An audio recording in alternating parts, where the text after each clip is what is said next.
Tragedia a Vigonza, sedicenne muore dissanguato sotto gli occhi di mamma e sorelline, si era appoggiato ad una porta in vetro, è andata in frantumi.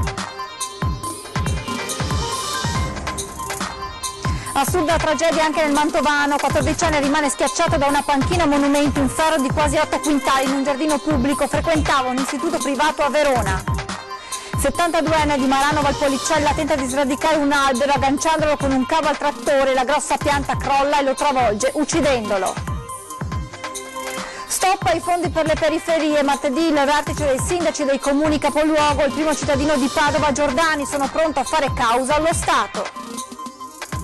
Scossa di terremoto registrata all'alba di oggi in provincia di Udine, la più forte con una magnitudo di 3,9, il sisma avvertito nelle stesse zone del terribile disastro del 76. In 500 ieri sera a Cavartere per la fiaccolata in memoria della 37enne uccisa di botte dal marito, l'avvocato dell'uomo natalino distrutto non voleva uccidere. Scattato l'esodo di Ferragosto, a 4 sorvegliata speciale, traffico intenso e rallentamenti, problemi maggiori in direzione Trieste. Un'area naturalistica in sofferenza, la proliferazione straordinaria di una particolare tipologia di alghe starebbe soffocando il lago di Fimon nel Vicentino. Buonasera, edizione del Veneto dei telegiornali di Antenna 3, ben ritrovati. Dunque due tragedie consumate, una nel Padovano, l'altra nel Mantovano. A perdere la vita due giovanissimi. Iniziamo con la prima che si è consumata a Vigonza, un ragazzino di 16 anni è morto in un incidente domestico all'interno della sua abitazione davanti agli occhi della mamma e delle sorelline. Si è appoggiato ad una porta in vetro, il vetro è crollato e lui è rimasto ferito ed è morto dissanguato. Una fine orribile sotto gli occhi della mamma e delle sorelle, in casa. Il vetro della porta che separa la cucina dal soggiorno che crolla, va in pezzi e uno dei frammenti lo colpisce alla coscia destra e gli taglia l'arteria femorale. E nel giro di qualche ora Borel Kameni Danchio, 16 anni, muore per il troppo sangue perso. È successo nella notte tra venerdì e sabato a Pionca di Vigonza, in via Medi. È mezzanotte e mezza, ma in casa si sta cucinando in vista di una festa tra famiglie camerunensi, nazionalità a cui appartengono i genitori di Borel, che è nato in Italia. Il papà è fuori casa, coinvolto nell'organizzazione. Il ragazzo si deve essere appoggiato con la schiena alla lastra che ha ceduto, rompendosi e finendogli addosso. Borel è stato soccorso subito dalla madre mentre le due ragazzine urlavano terrorizzate. È arrivato il 118, è stato ricoverato in ospedale a Padova, ma alle 4 di mattina ha cessato di vivere.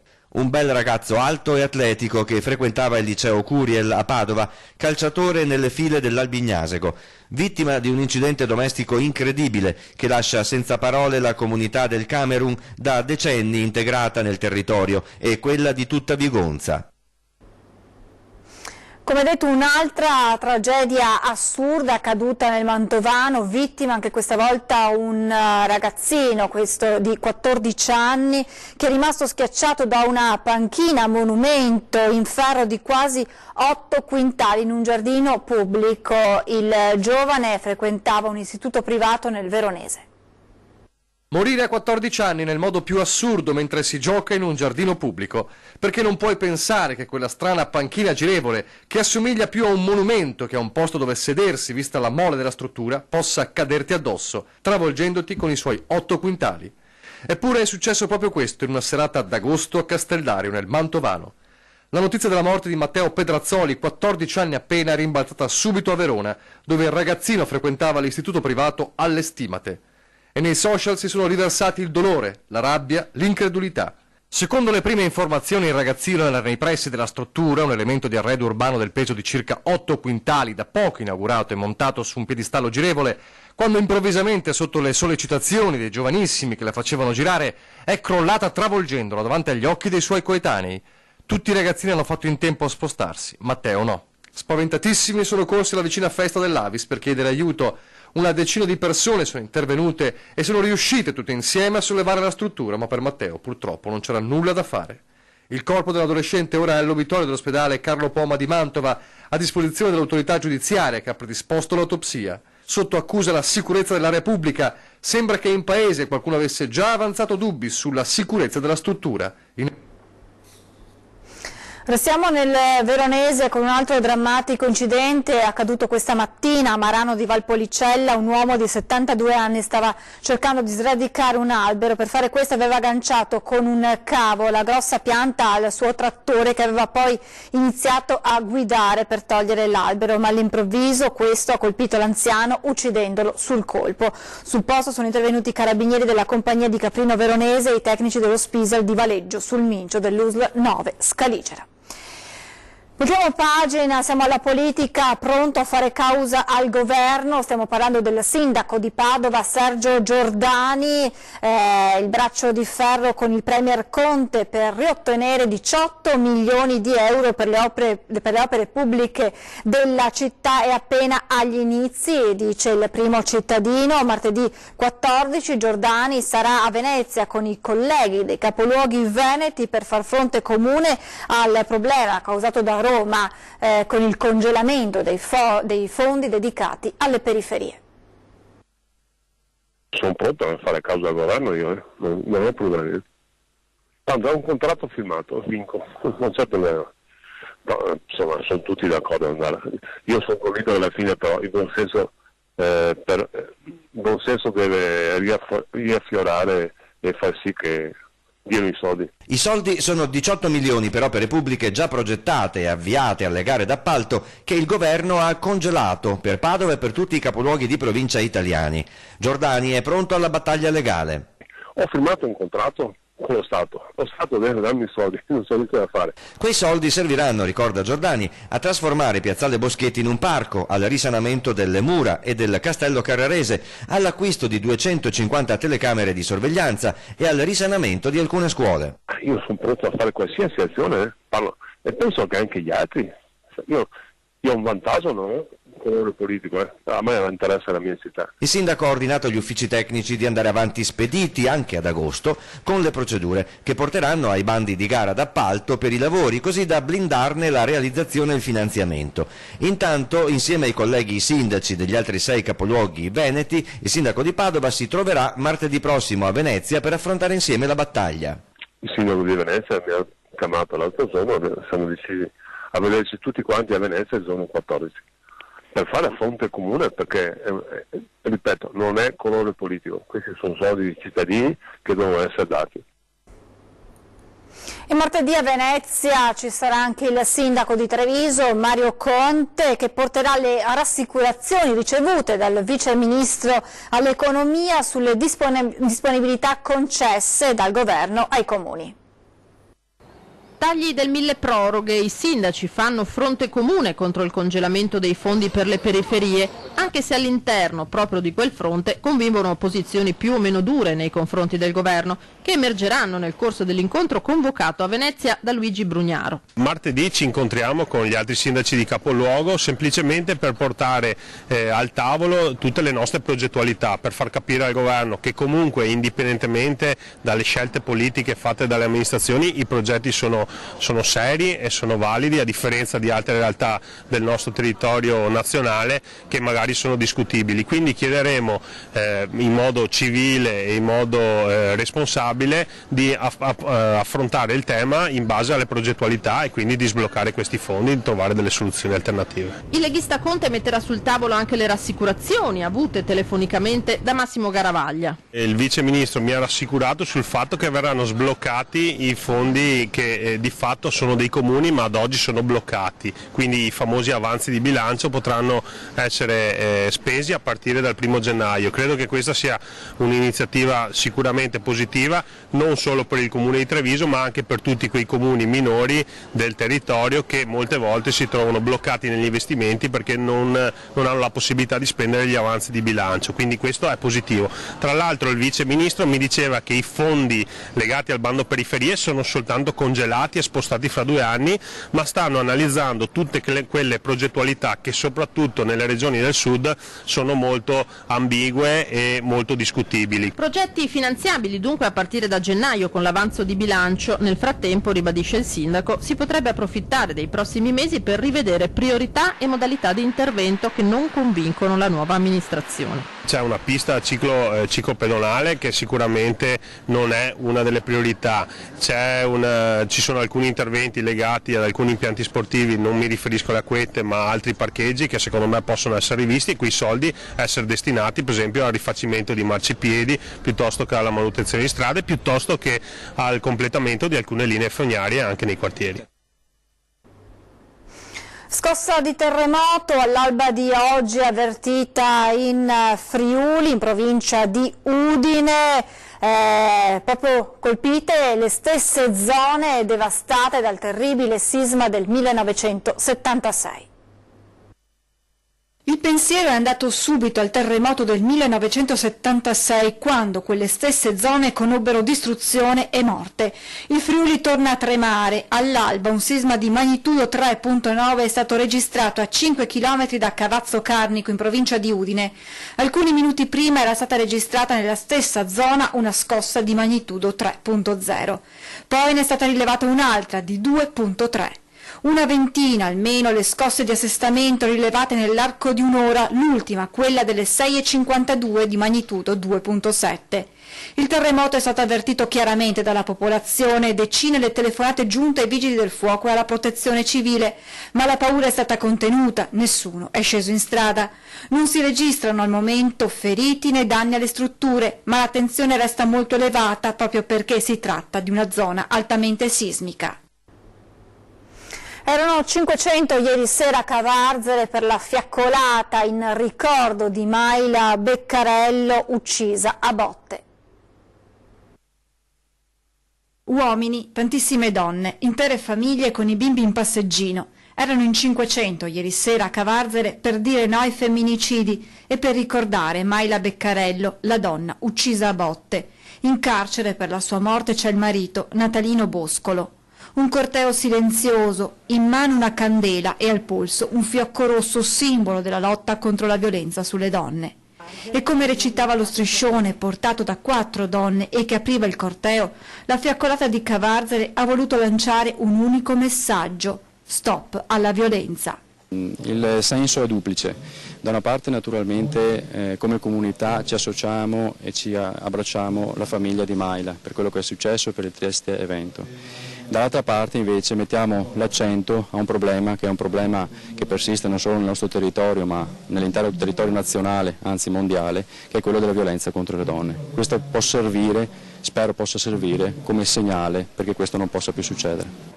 Anche i bar e i ristoranti per mezz'ora durante la fiaccolata si sono fermati, come chiesto dal sindaco Tommasi. Confusi tra la folla anche alcuni familiari di Mayla, tra loro il fratello, il cognato e una zia.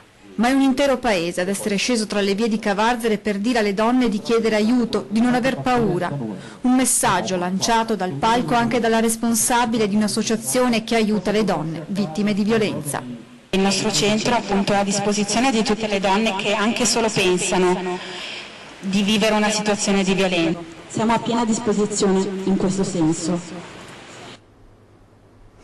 Si trovava sotto l'effetto di stupefacenti Natalino Boscolo quando ha ucciso a mani nude la moglie Mayla Beccarello. A confessarlo lo stesso assassino durante l'udienza di convalida del fermo. Per il suo avvocato difensore non c'era però l'intenzione di uccidere. L'accusa per Natalino Boscolo è di omicidio volontario, aggravato dal rapporto di parentela e dalla particolare crudeltà. Ma per Andrea Zambona, avvocato difensore dell'omicida, le cose sono andate diversamente. Il signor Boscolo Natalino ha colpito la signora con 2 schiaffi e un pugno, non sono certo elementi tali da poter far pensare che vi fosse una volontà omicida, per cui questo omicidio a giudizio della difesa andrà derubricato a preterintenzionale, cioè vi è una base dolosa ma non l'intenzione di uccidere. Un racconto non compatibile con la descrizione dei traumi riportati da Maila, il cui corpo senza vita risulta martoriato da numerosi e gravissimi ematomi. Una discrepanza che la difesa prova a spiegare così. Oltre a queste tre, questi colpi inferti direttamente da Natalino Boscolo, ci sarebbero ulteriori traumi, uno legato a una caduta accidentale in doccia e una seconda caduta che avviene in prossimità delle scale. Natalino Boscolo è una persona distrutta, assicura il legale, per le conseguenze di quella che era iniziata come una semplice lite per gelosia. Lui aveva appena ricevuto un messaggio di natura amorosa da una donna di nazionalità rumena e lo aveva letto a voce alta alla consorte. Questo ha provocato l'ira della moglie, da qui è partita questa lite che poi purtroppo è finita tragicamente. Non vi era, ripeto, alcuna intenzione di uccidere la moglie. Per questo è profondamente dispiaciuto, ha ripetuto nel corso dell'interrogatorio, dopo aver pianto a dirotto, che la sua intenzione è quella di poter risarcire i danni che ha cagionato. Una difesa apparsa a dir poco fragile agli inquirenti, che contano di ottenere le prove necessarie a inchiodare Boscolo alle sue responsabilità dall'autopsia e dall'esame radiologico previsti per lunedì. Poi il corpo di Maila sarà restituito ai parenti per i funerali, che con ogni probabilità non si svolgeranno a Cavarzere ma a Santa Maria di Sala, dove la 37enne aveva passato la sua infanzia. Restiamo nel veneziano. Marghera è di nuovo libera dalla minaccia di Sobi Maiti, l'ormai famosissimo tunisino che per anni ha terrorizzato Città Giardino con le sue aggressioni ai passanti. L'allarme era stato lanciato circa 3 settimane fa dal presidente della municipalità Gianfranco Bettin. Sobi Maiti, famigerato tunisino noto come il terrore di Marghera, fotosegnalato 44 volte per altrettante intemperanze, era tornato in città. Un personaggio che è stato continuamente fermato, anche arrestato, poi liberato dopo pochissimo tempo, che aggredisce chiunque, persone che incontra per strada quando è via di testa, come sembra, che potrebbe aver bisogno anche di un trattamento di tipo sanitario, psichiatrico, ma che certamente ha bisogno di essere messo in condizione di non nuocere, che sembra sia tornato a seminare il panico qua in città. Ora l'incubo è finito, si spera una volta per tutte. I poliziotti del commissariato di Marghera hanno fatto irruzione in uno stabile abbandonato per prelevare il pericoloso individuo. Maiti ha cercato di darsi alla fuga, ma è stato bloccato e accompagnato in questura. Insieme ad altri extracomunitari è stato fatto salire su un aereo della Guardia di Finanza che lo ha condotto nel centro di permanenza di Bari. Da lì dovrebbe essere finalmente rimpatriato in Tunisia, ma visti i precedenti il condizionale è d'obbligo. Allarme legionella nel Vicentino, 6 casi nel territorio dell'Usla Ottoberica. Vicenza, dopo la West Nile, febbre del Nilo, ora è paura legionella, 6 casi che si contano al momento all'interno del territorio dell'Usla Ottoberica, l'ultimo quello di una 88enne di 2 ville che lotta tra la vita e la morte in rianimazione al San Bortolo. Prima altri 2 casi, sempre di 2 donne di 48 e 70 anni di rientro dal mare in Abruzzo con appunto i sintomi della malattia. Vittime della legionella anche una donna di 44 anni di Grumolo della Badessa e 2 uomini di 50 e 51 anni di Cresola e Caldogno, casi questi ultimi il cui contagio sarebbe avvenuto tra le pareti domestiche senza fortunatamente necessità di ricovero. Un rischio comunque da non sottovalutare anche perché docce, condizionatori, rubinetti, fontane spesso non vengono puliti o filtrati, la manutenzione è carente o inadeguata e la legionella prolifera fra le incrostazioni di calcare. Ci fermiamo adesso per qualche minuto di pubblicità, a tra poco.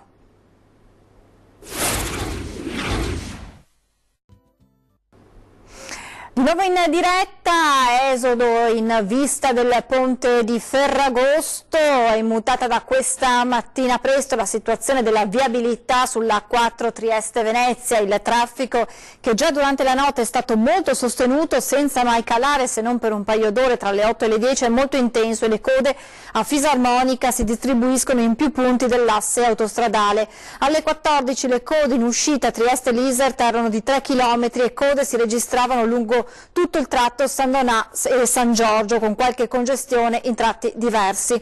Nei pressi dello svincolo di Cessalto in direzione Trieste un bus carico di persone ha avuto un guasto e si è fermato in corsia di marcia, creando notevoli rallentamenti.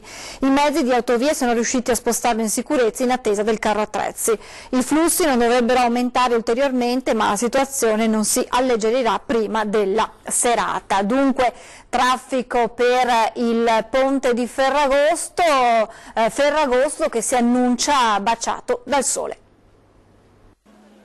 Il lungo ponte di Ferragosto ormai è alle porte. Una volta scelta la meta per una vacanza di qualche giorno o di una settimana, si guarda con attenzione alle previsioni del tempo, sperando che quest'estate, calda e soleggiata, non giochi qualche brutto scherzo proprio a ridosso del 15 agosto.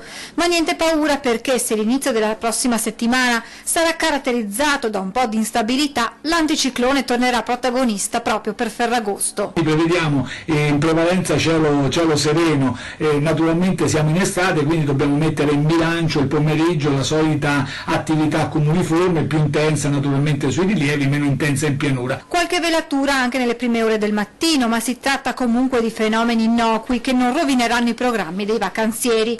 Dunque bel tempo anche nei giorni successivi al Ferragosto, con temperature che rientreranno nelle medie stagionali. Intorno ai 19-20 gradi le minime, quindi sono ridimensionate verso il basso, i valori massimi intorno ai 30-31 gradi.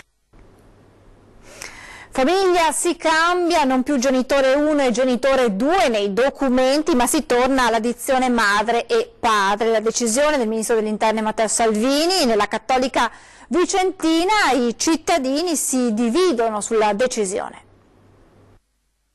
Io ero più allargata, mi sembrava che fosse giusto essere inclusivi più che esclusivi. Quindi era meglio genitore 1 e genitore 2?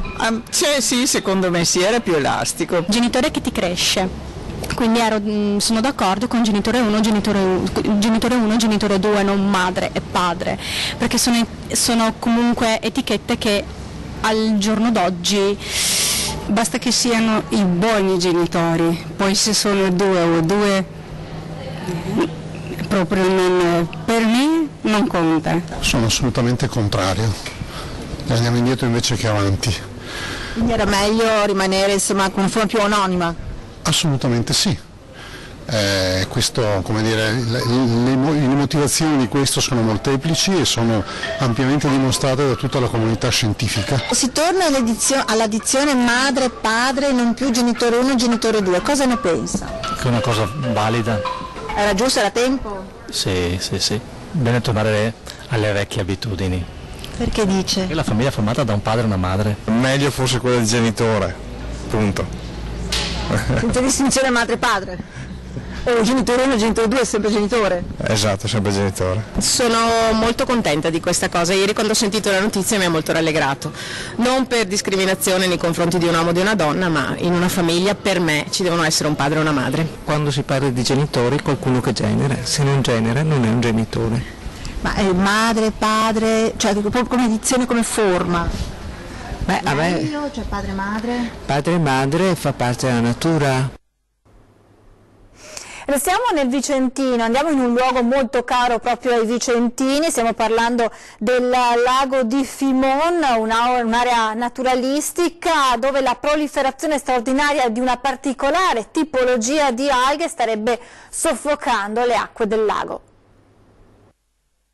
Sì, sono arrabbiato perché i clienti che vengono qui mi dicono queste cose, ma cosa avete, un lago, una pozzanghera? Pierina Fiscato è davvero arrabbiata. Lei, la decana di questo meraviglioso angolo dei Iberici, ha legato la sua storia professionale al lago di Fimon, aprendo il primo agriturismo in zona 38 anni fa. Tanti anni, 60 anni che sono qui al lago, e al lago non è mai stato brutto come adesso. La bruttura a cui la signora Pierina si riferisce è la diffusione incontrollata del Myriophyllum spicatum, un'alga endemica qui, ma che negli ultimi anni sta prendendo il sopravvento su ninfee e fior di loto, creando un'estesa ragnatela vegetale che di fatto soffoca il lago e le attività che si svolgono. Non puoi neanche andare più in barca, perché una volta andavano con le barche e tenevano pulito. Per la Lega Navale, quando ci sono i ragazzini, non possiamo portarli neanche al limite delle piante acquatiche, in quanto se cadono in acqua pur se le piante non sono quelle che portano sotto la gente, però prendono paura e insomma creano difficoltà, pur avendo i salvagenti eccetera.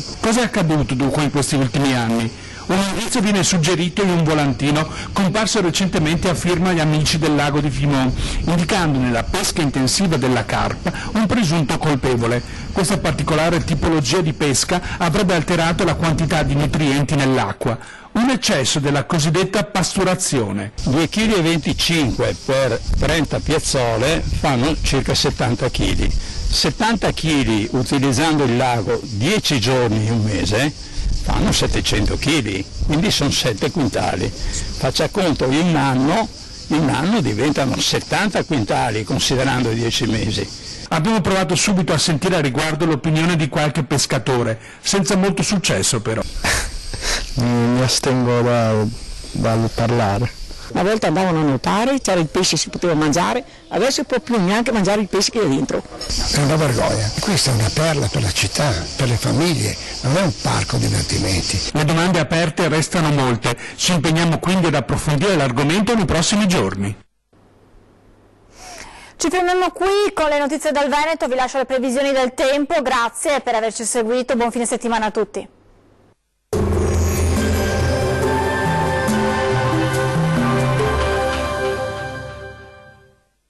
Ben ritrovati al meteo. Domenica con il bel tempo sul Triveneto, ma anche con qualche temporale. Vediamo dove. Sul Veneto sarà ampiamente soleggiato ovunque al mattino, con il cielo che si presenterà sereno o al massimo con presenza di poche nubi sparse. Col passare delle ore tempo via via più instabile sui settori alpini con qualche breve acquazzone di calore.